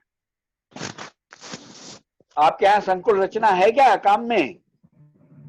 नहीं, मैं संभाग निरीक्षक हूँ। संकुल में जब भी जाता हूँ तो उनको जैसे बैठक या प्रशिक्षण होते हैं, तो इस प्रकार से हम और अधिक प्रभावी कैसे बना सकते हैं संकुल केंद्र को, या संकुल केंद्र में पढ़ने वाले वही कह रहा हूँ कि आपके यहाँ संकुल रचना है कि नहीं? जी है। जी है। जी जी हाँ तो है तो फिर उसकी एक्टिविटी क्या होती है? जैसे आपने भौगोलिक दृष्टि से ऊपर नीचे कुछ की पहाड़ में आना जाना होता है, इसके स्वाभाविक रूप से भौगोलिक दृष्टि से आपने रचना की होगी, 4-5 की विद्यालयों का समूह बनाया होगा, उनमें किस प्रकार की एक्टिविटीज होती हैं, जरा 2-4 बताइए आप। उनमें जैसे संकुल रूप पे जो है प्रशिक्षण होता है। वो प्रशिक्षण कौन देता है? संकुल में विषय प्रमुख होते हैं। संकुल विषय प्रमुखों का में जो है जो प्रधानाचार्य होते हैं उन, अच्छा, उन प्रधानाचार्यों का, उन विषय प्रमुखों का कोई, हाँ अब मेरी बात, पूरी बात आप कह लीजिए तो मैं कह रहा हूं, आपको और कुछ कहना हो कहिए तब मैं कहूं। मेरा कहना है कि ये जो विषय प्रमुख हैं और प्रधानाचार्य हैं, जो प्रशिक्षक हैं, उनका प्रशिक्षण कौन कराता है? तो प्रांत के द्वारा होता है। और प्रांत में कौन कर, नाम बताइए, आप करते हैं कि नहीं? जी करते हैं जी। हाँ तो आप रिसोर्स पर्सन हुए, आप किसी विषय को, अब ये सेल्फ असेसमेंट की बात आएगी, क्या शुभ नाम बताया आपने? भीमराज जी, आप अमुक विषय का प्रशिक्षण अगर लेते हैं, तो मैं फॉर एन एग्जांपल बता रहा हूं, क्या आप उससे संतुष्ट हैं? आपकी जो विधा है, आपको जो सिखाने का तरीका है, जो आप सामग्री का उपयोग करते हैं, जो लोगों से संवाद करते हैं, जो आप मेथोडोलॉजी यूज करते हैं, जो टेक्निक्स यूज करते हैं, उसमें क्या, जिसको आजकल लर्निंग आउटकम कहते हैं, शैक्षिक संप्राप्ति, जब आप बात कर लेते हैं तो अंत में क्या लगता है कि जो आपने सिखाया था वो कितने लोगों ने सीखा, उस पर आप संवाद करते हैं क्या? ऐसा आप सेल्फ असेसमेंट करते होंगे। ये बात आपका जो नीचे का साथी, आपका जो दूसरा साथी है, सभी साथ काम करने वाले हैं, जो संकुल प्रमुख हैं, जो संकुल के गणित प्रमुख हैं, संकुल का विज्ञान प्रमुख है, संकुल का गीत प्रमुख है, हमारा संकुल का वंदना प्रमुख है, क्या वो इस प्रकार की विधाएं आउटकम है कि नहीं? हम करते हैं, करते जा रहे हैं, टाइम लगा रहे हैं, समय दे रहे हैं, पैसा लगा रहे हैं, सब कुछ हो रहा है, but result is zero, result is not favourable. आप इससे खुश होंगे क्या? नहीं खुश होंगे। तो यही इसको देखना पड़ेगा कि इसके लिए सबसे पहली जिम्मेदारी तो अपनी ही होगी। हम कैसा सिखाते हैं? हम स्वयं अपने आप संतुष्ट हैं क्या अपने सिखाने की विधि से, प्रक्रिया से? अगर नहीं तो हमने खुद में कौन कौन सी आज इतनी सारी चीजें प्रयोग की जा रही हैं। ये जो शैक्षिक संप्राप्ति, ये शब्द सुन रहे हैं ना आप? जी। लर्निंग आउटकम, लर्निंग आउटकम, इस पर बेसिक शिक्षा विभाग ने इतनी किताबें बनाई, इतना सारा चीज हो रहा है, इसकी ट्रेनिंग हो रही है। आपके आसपास में सरकारी स्कूल जो होंगे वहां पर उसके बहुत सारे लोग हैं, ये जो कुछ नाम उनका कुछ अलग सा है, वो उस केंद्र के प्रमुख होते हैं, वो संसाधन केंद्र उनके कहलाते हैं। वहां पर बहुत सारी चीजें उपलब्ध है, साहित्य भी है, उनकी हम मदद ले सकते हैं। और दूसरे, हमने कैसा सिखाया, हमने कितनी मेहनत की, हमने प्रश्न कैसे दिए, ये एक किनारे कर दीजिए। हमें सीधे चाहिए बच्चों ने कैसा सीखा, वो जान पाए कि नहीं जान पाए, गणित में वो जान पाए कि नहीं जान पाए, जितना जानते थे उससे आगे बढ़े कि नहीं बढ़े। ये संकुल विधा यानी सिखाने के ये तरीके, इसमें संकुल का जो प्रशिक्षण है वो इसी तरह से होगा। मैं आपसे जरूर कहना चाहूंगा, संकोच नहीं करूंगा, इसलिए कि मैं आपका साथी हूं काम करने वाला। इसलिए हमारा वर्ग हो गया, बड़ा अच्छा रहा, 22 लोग आए थे, पर वो 22 कुछ काम कर रहे हैं क्या? वो 10 जगह जाकर के जहां हैं वो खुद उसका उपयोग कर रहे हैं क्या? क्या वो 4 को सिखाने की क्षमता उनकी बढ़ी? उनका खुद का तरीका बदला क्या? जब तक ये परीक्षण मूल्यांकन हम नहीं करेंगे तब तक ये सब बातें ढोल बजाने जैसी होंगी। मैं शब्द थोड़ा कड़ा कह रहा हूं, बुरा मत मानिएगा, क्योंकि इतने 19, आपको ध्यान होगा मैं फैजाबाद में प्रधानाचार्य था, 1991 की बात है, उत्तराखंड सहित सारा एक साथ था ये प्रदेश। तो नर्मदा प्रसाद त्रिपाठी भारतीय शिक्षा परिषद में वो हमारे अध्यक्ष थे, सचिव संपत सिंह जी थे। इसका एक वर्ग फैजाबाद में लगा, अयोध्या जी में, वहां पर मैं था, उसका संयोजन कर रहा था। उस जमाने में जगह जगह छोटी छोटी प्रयोगशालाएं खड़ी की गई। आप समझिए कि जिनके पास साधन बहुत कम थे वो भी आए, अपने आचार्यों को प्रोन्नत किया, विज्ञान प्रदर्शनी लगाई, विज्ञान मेले लगाए। और ये कहना उस समय बड़ा आनंददायी हुआ कि उनका वर्ग कराया गया। लखनऊ ऐसे उस समय, उसके बाद जब संभागीय निरीक्षक हुआ मैं, तो अपने 4 जिलों में उस समय 32 विद्यालय थे। उन 32 विद्यालयों के जो वो प्रशिक्षक हमारे विज्ञान प्रमुख थे, उनको मैं 2 दिन के लिए लखनऊ लाया। उनको यहाँ जो वनस्पति केंद्र है वहां ले गया, NBRI ले गया, नेशनल बोटेनिकल गार्डन, नक्षत्र मंडल दिखाया, रीजनल साइंस सेंटर दिखाया। और 2 दिन रह करके लौट के सब ने वचन दिया कि मैं जो भी साधन है उसी में प्रयोगशालाएं खड़ी करूंगा। ये सब इस पे मैंने बताया कि 1994-95 का आलोक अगर है आपके पास पश्चिमी उत्तर प्रदेश का, तो सेठी जी जब काम देखते थे उस समय वो एक लेख हमने दिया था कि हम प्रयोगशाला कैसे खड़ी करें, विज्ञान का प्रयोग आधारित शिक्षण कैसे करें। वो छोटी छोटी बातों का वर्णन है, आप देखें ये सब सारा हो जाएगा। सबसे बड़ी चीज है कि असेसमेंट खुद करना पड़ेगा। हम कितना करते हैं, परिणाम कैसा आ रहा है, इसे और अधिक अच्छा परिणामकारी कैसे बनाएं। जी धन्यवाद जी। आलम सिंह उनियाल जी, अल्मोड़ा, संभाग प्रमुख। हाँ जी, अनुयाल जी बताएं। प्रणाम भाई साहब। नमस्कार। जी जी भाई साहब, जैसे हम प्रवास में जाते हैं और अपने आचार्यों का मूल्यांकन, अपने ये स्पीकर अपने पास रखिए मुंह के। जी भाई साहब, जी कह रहे थे ना भाई साहब, जब हम आचार्यों का मूल्यांकन करते हैं कि उसकी किस विधा में वो निपुण है, संगीत में या खेल में, या अपने किस विषय का प्रमुख ठीक हो सकता है, उस विषय का उसके विकास के लिए जो हम क्या क्या कर सकते हैं। जी तो ऐसा वैसे तो चयनित करते ही हम कि जैसे माना ये गणित के लिए ठीक हो सकते हैं, ये विज्ञान के लिए ठीक हो सकते हैं। हाँ हाँ।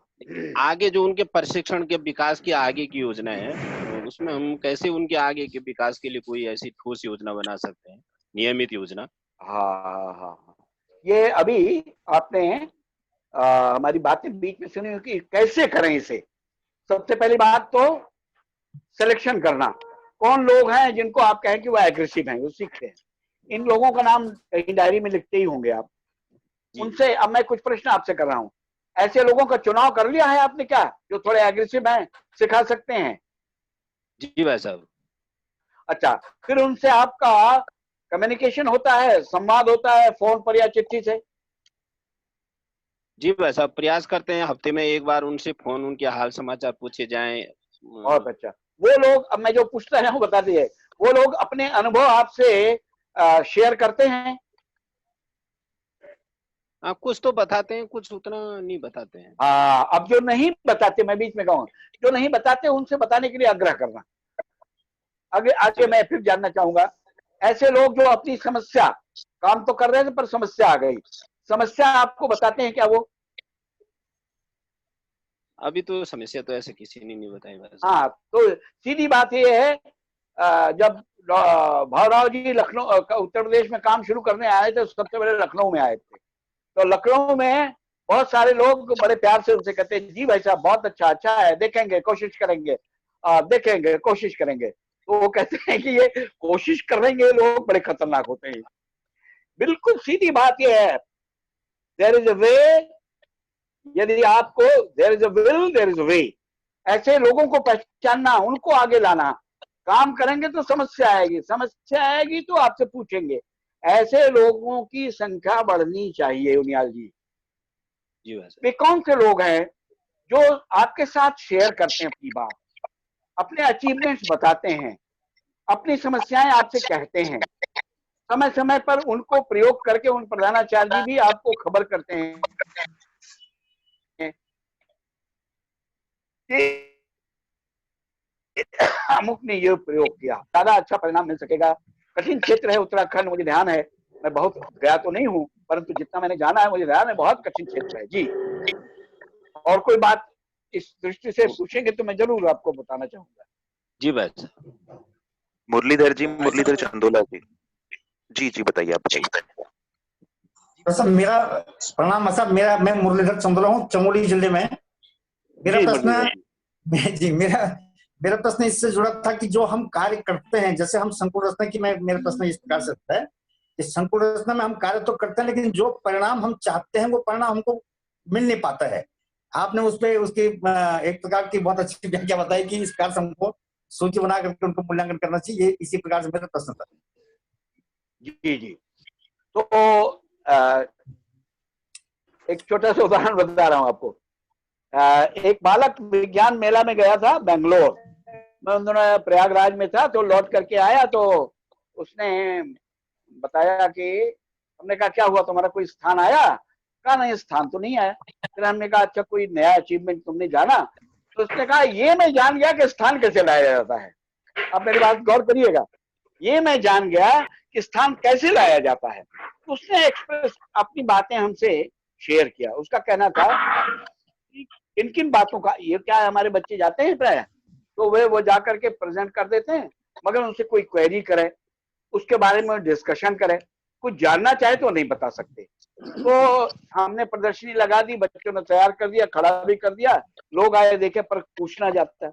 तो सबसे बड़े सेल्फ असेसमेंट आपको एक कार्यकर्ता, संकुल प्रमुख के नाते, संभाग निरीक्षक के नाते ये जानना जरूरी होगा कि आप स्वयं, आपके कार्यकर्ता कितना जानते हैं, उनके जानने का लेवल क्या है, उन्हें और क्या क्या चीजें सिखाने की आवश्यकता है।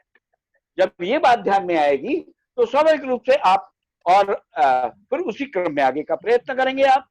तो सबसे पहले ये जानिए कि आपकी आवश्यकताएं क्या हैं, आपके कार्यकर्ता कितने सक्षम हैं, उनकी जो कैपेबिलिटी है, क्षमता है, वो कैसी है, फिर उसमें हम क्या जोड़ सकते हैं।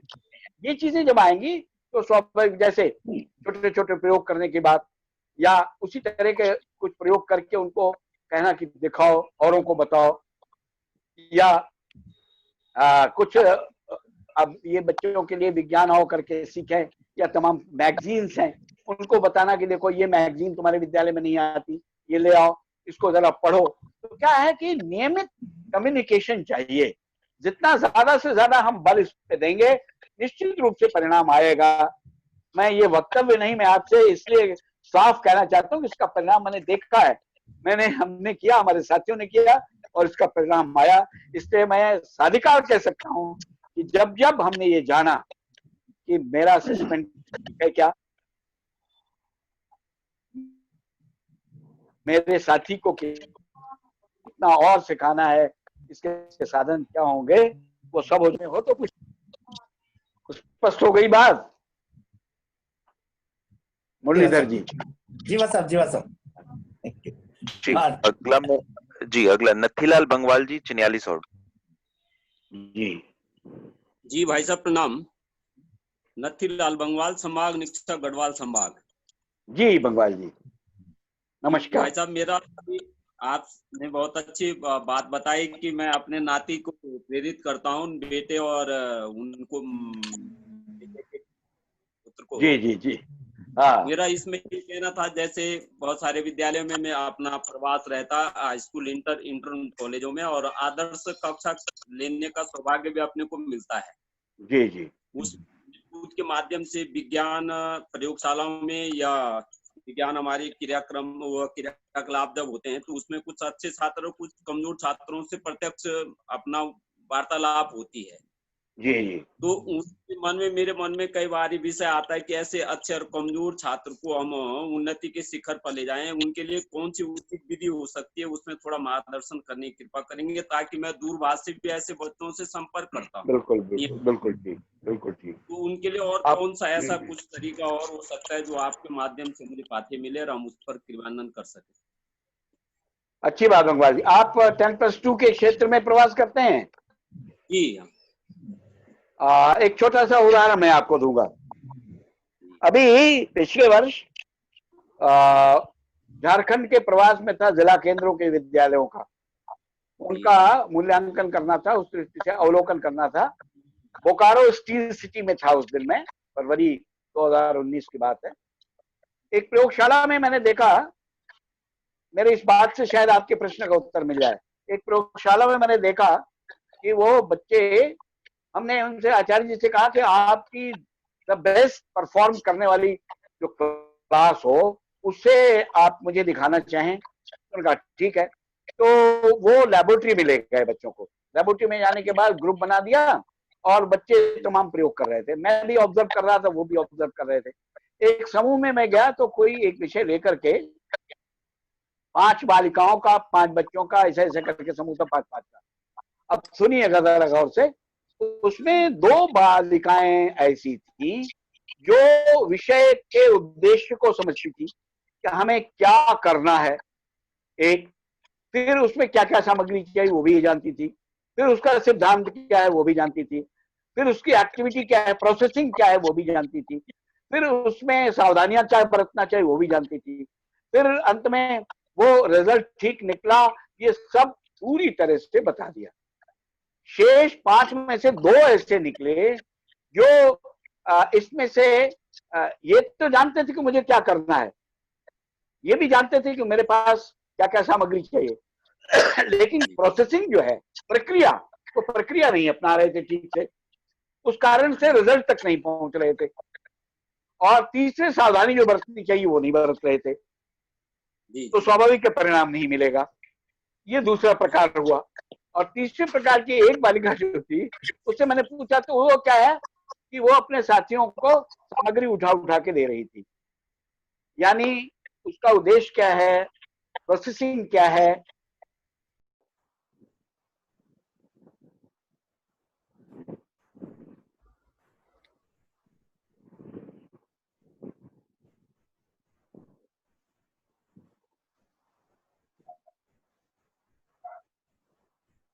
नौटियाल जी अभी करेक्ट नहीं हुए? अभी सब लोग जुड़ रहे हैं। हाँ जी। अच्छा अच्छा अच्छा, ये बीच में डिस्कनेक्ट हो जा रहा है टाइमिंग की वजह से क्या? हाँ, 40 मिनट बाद डिस्कनेक्ट हो जाता है। ओहो,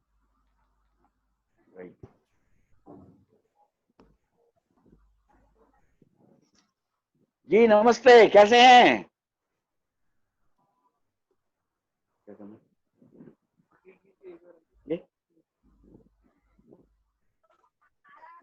वहां चले गए। अभी वो आपको मैं आपको भी करेक्ट कनेक्ट में ऑप्शन आएगा तो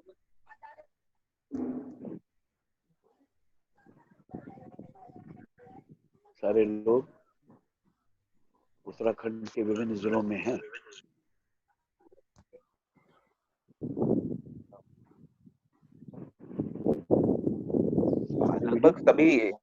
लगभग सभी लोग जुड़ गए हैं।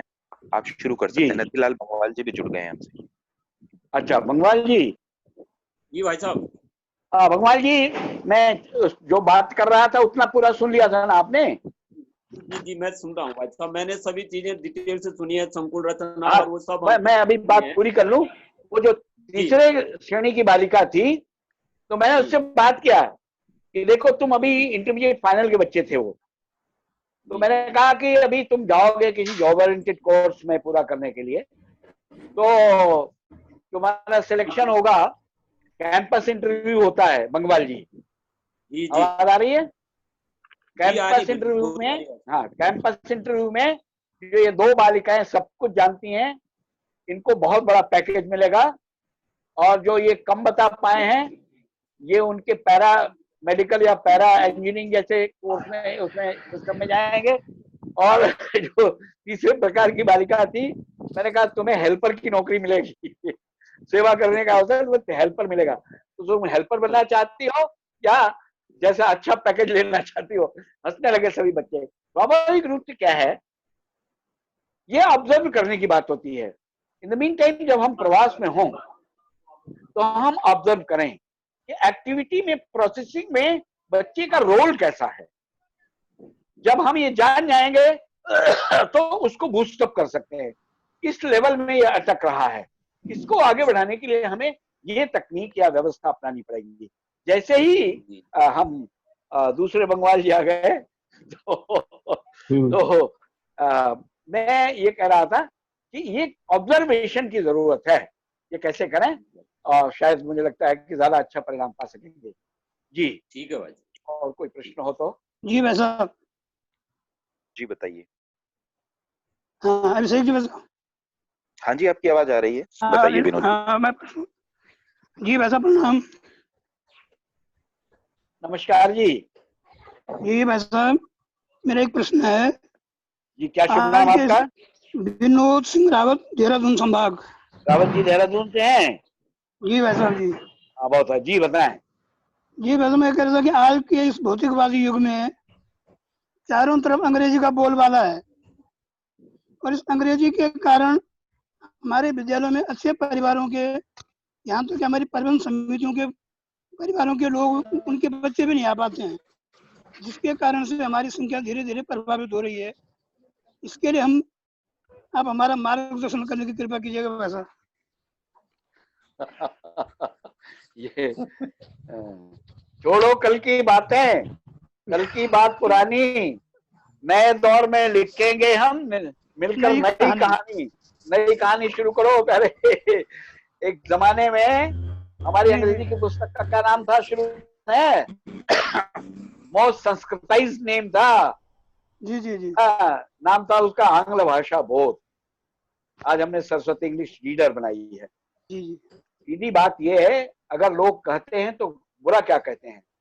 हमारे विद्यालयों में प्रोनाउंसिएशन बच्चों का कैसा है, वोकैबुलरी डेवलपमेंट हुआ है क्या, हमारे एक्सप्रेशन बच्चों के होते हैं क्या, अच्छा रेसिटेशन करते हैं क्या, बच्चों को एक्सप्लेन करना आता है क्या, ये कर पाते हैं क्या? मैं ये प्रश्न आपसे कर रहा हूँ। हाँ जी, अधिकांश तो कर लेते हैं, लेकिन विश्वास जैसे जागृत नहीं होता ना भाई साहब। हाँ, तो बस मामला हाथ अटक जाता है यहीं। Why this is, why is this, क्यों उनका कॉन्फिडेंस नहीं है? जी जी उनको ऐसे आचार्य जो कॉन्फिडेंट हैं जी उनको मॉडल रख करके और क्लास के अंदर कराई जाए। अब मैं आपको एक छोटा उदाहरण बता रहा हूँ प्रवास की दृष्टि से। हमने एक वर्ग प्रयागराज में 2005 में लगाया, हाँ जी, और रिसोर्स पर्सन के नाते प्रोफेसर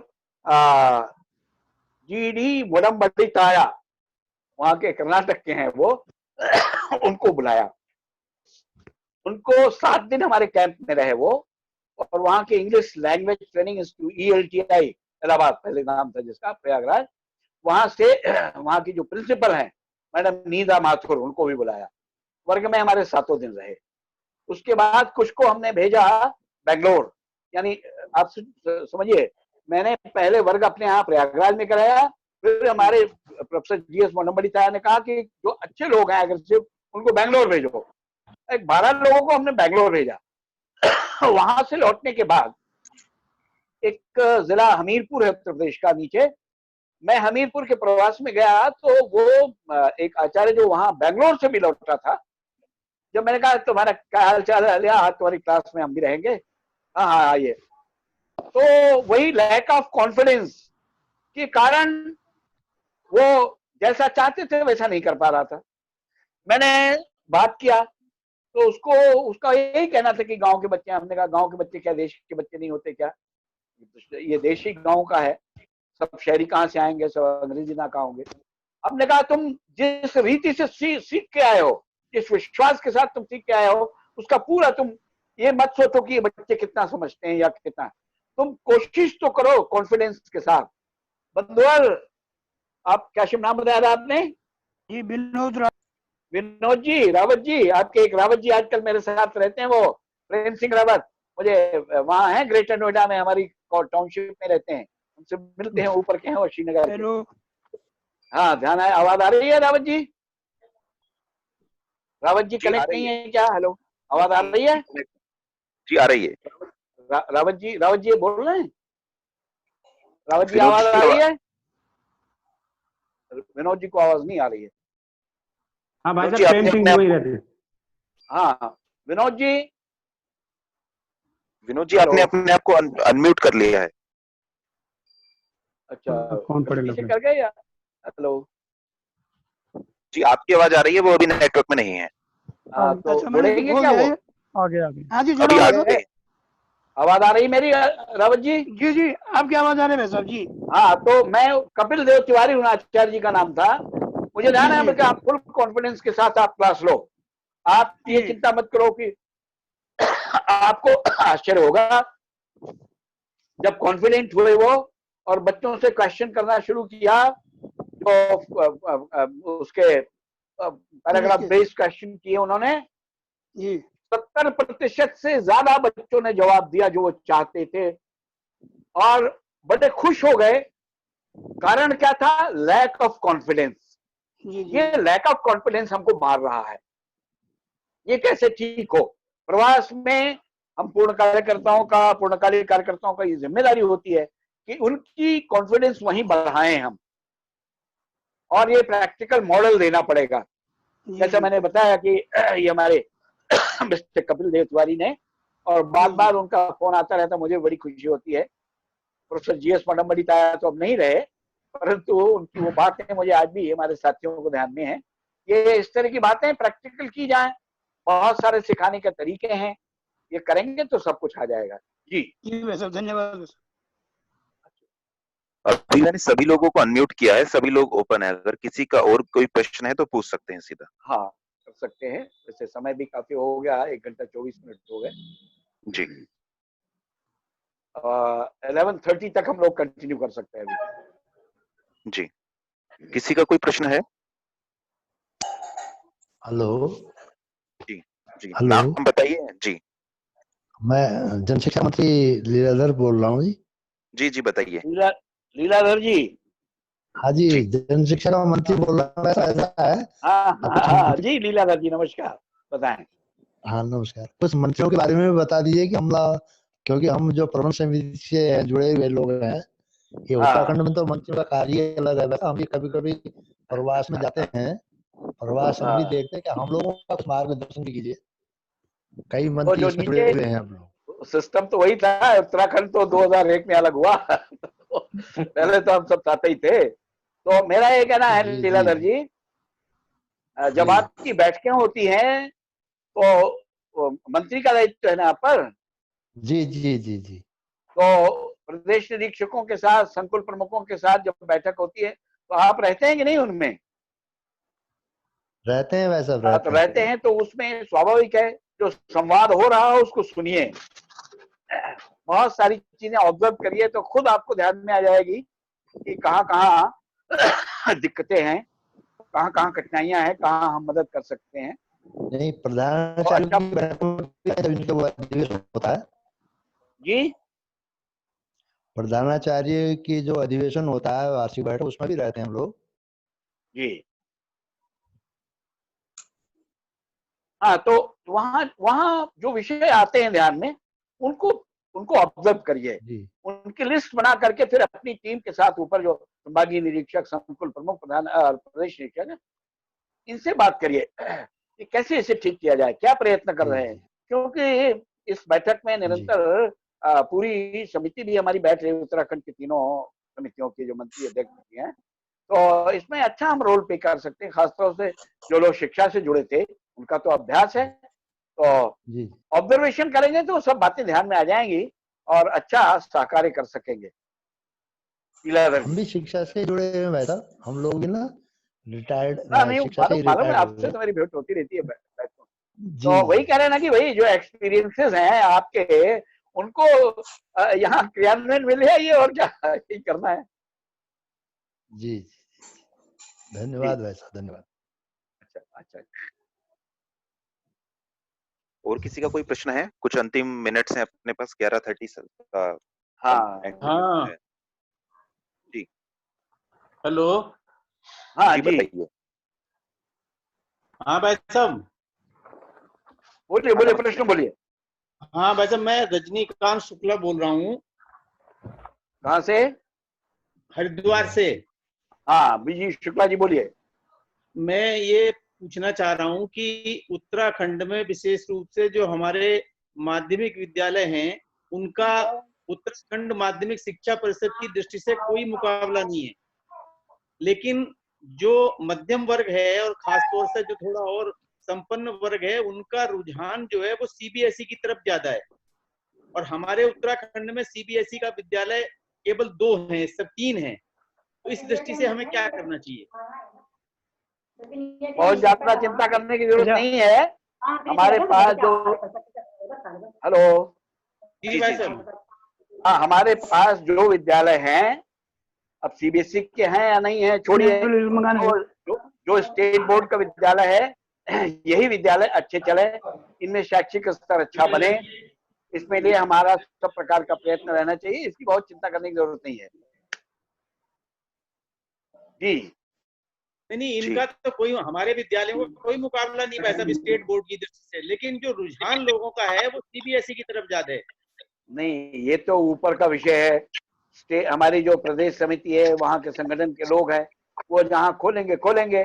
इसलिए अभी क्या है, आपके यहाँ तो सारे सिस्टम को स्टेट बोर्ड ने भी लगभग जो सेंट्रल बोर्ड का सिस्टम है वो अपना लिया है। ये सेंट्रल बोर्ड क्या है, कोई अलग नहीं है, एक बोर्ड है वो। अब स्टेट बोर्ड की बहुत सारी बातें सेंट्रल बोर्ड की सारी बातें स्टेट बोर्ड में अपनाई जा रही है। उनका सिलेबस, उनका सिखाने का तरीका, उनके जो विविध प्रक्रियाएं हैं, प्रोसेसिंग है, वो सब स्टेट बोर्ड भी कर रहे हैं। और मुझे लगता है, जितना मेरी जानकारी है, तो उत्तराखंड में ये हमारे सिस्टम में भी अपनाया जा रहा है। और सीबीएसई की बहुत सारी ऐसी चीजें जो नेट पे उपलब्ध हैं सिखाने के तरीके, सिलेबस, उनका उपयोग करते हुए हमारे अध्यापक भी करें। और मान्यता जब होगी तो होगी, अभी तो जितना है उन्हीं में से हमको अच्छा करना है। जी ठीक है भाई साहब।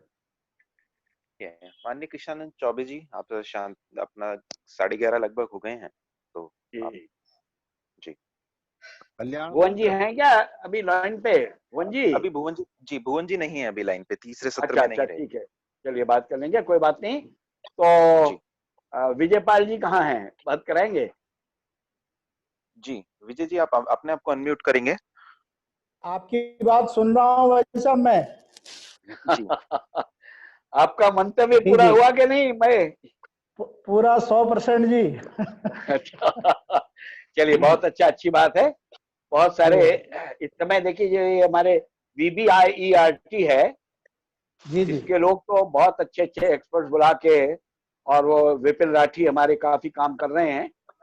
जरा आपके पूर्णकालिकों की टीम में भी इस तरह की विधा को अपनाना, नेट की तमाम जो सिखाने के तरीके हैं। आप भी वहाँ तमिलनाडु वाली बैठक में थे ही, आप नहीं थे? थे तो नहीं थे? नहीं, तमिलनाडु वाली में नहीं था मैं। अच्छा ना जी। तो बहुत सारे नेट पे जो बहुत सारी विषय हैं उनका भी उपयोग करना चाहिए। अभी आपका वर्ग कब तक है? ये जी अभी चौथा वो हुआ, 6 और वो चलेंगे, चल रहे हैं, एक दिन छोड़ के है ना। चलिए ठीक है। एक विषय जो मैंने लर्निंग आउटकम वाली कही थी, अगर आप उसके मैनेज करेंगे तो मैं आपकी मदद करना चाहूंगा। ठीक है जी, देखते हैं। अच्छी बात, संगठन प्रमुख भी जोड़ लेंगे उसमें आगे। हाँ ठीक है जी। ठीक है। अच्छा यहाँ पर जी, नमस्कार।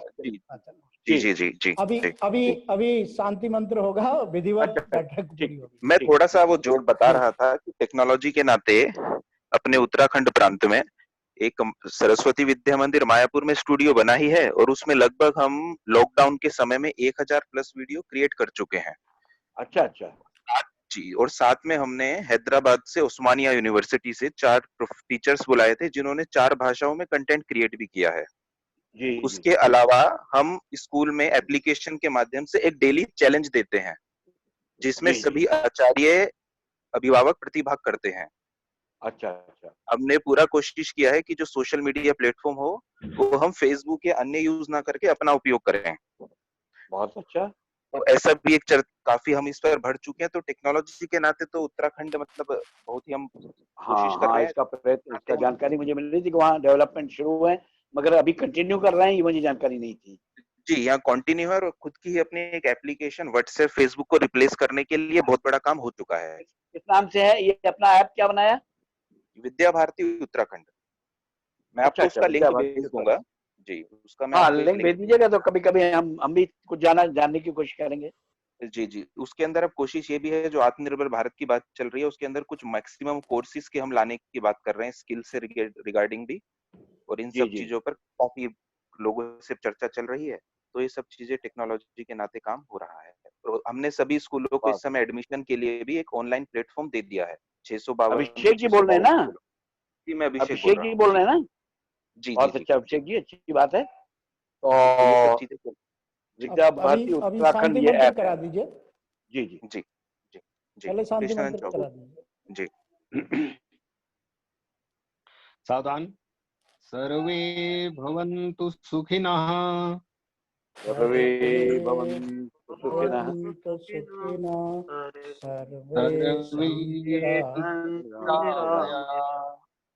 सर्वे पश्यन्तु मा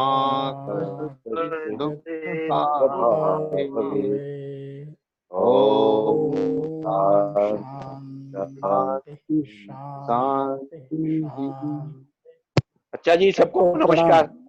नमस्कार।